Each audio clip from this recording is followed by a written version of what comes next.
Jesucristo como hombre siempre vivió con sus emociones bajo control.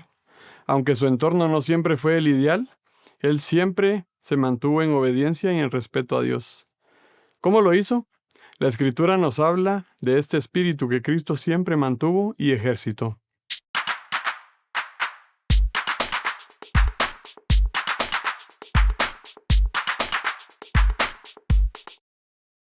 En nuestro diario vivir podemos encontrarnos en situaciones donde estamos bajo mucha presión, bajo alguna incomodidad, o incluso donde podemos llegar a sentir que somos víctimas de alguna injusticia.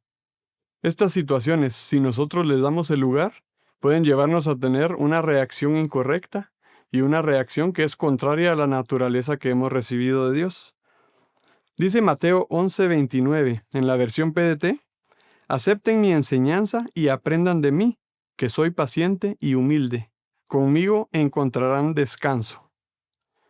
Cuando Cristo estuvo con sus discípulos, Él les enseñó a obedecer a Dios, les enseñó una nueva forma de vivir, pero también dejó en ellos un nuevo vocabulario, una nueva forma de hablar.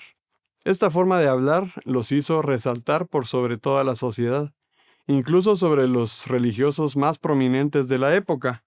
En Hechos 4:13 en la versión TPT nos dice: los miembros del concilio quedaron asombrados al ver el valor y la valentía de Pedro y Juan, especialmente cuando descubrieron que eran hombres comunes y corrientes, que nunca habían recibido formación religiosa.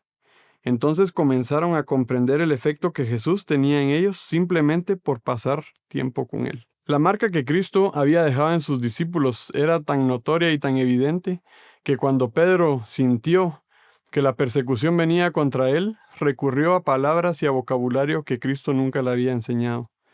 Dice la palabra que él recurrió a maldecir, con tal de escapar a la situación que venía. Contraria a esta actitud que vemos en Pedro, cuando a Cristo los religiosos intentaban presionarlo mentalmente e incluso físicamente, como lo vemos en Lucas 4, del 28 al 30 en la versión NBI. Al oír esto, todos los que estaban en la sinagoga se enfurecieron, se levantaron, lo expulsaron del pueblo y lo llevaron hasta la cumbre de la colina sobre la que estaba construida el pueblo, para tirarlo por el precipicio. Pero él pasó por en medio de ellos. En otro momento, cuando los líderes religiosos habían decidido que iban a arrestar a Jesús, vemos a un discípulo de Cristo tener una reacción violenta. Él saca su espada, hiere a uno de los sirvientes de los religiosos, pero Cristo, entendiendo que era su momento, no se opuso ni intentó huir, como lo vemos en Juan 18, 10 y 11 en la versión TLA. En ese momento Simón Pedro sacó su espada y le cortó la oreja derecha a Malco, que era uno de los sirvientes del jefe de los sacerdotes. De inmediato Jesús le dijo a Pedro: guarda tu espada. Si mi Padre me ha ordenado que sufra, ¿crees que no estoy dispuesto a sufrir? Esta mansedumbre y humildad que vemos en Cristo jamás debemos confundirla con un carácter débil. Cristo siempre mostró lo ejercitado que tenía su carácter, su obediencia y su determinación a obedecer al Padre. Como lo vemos en Isaías 53:7 en la versión TLA, fue maltratado y humillado, pero nunca se quejó.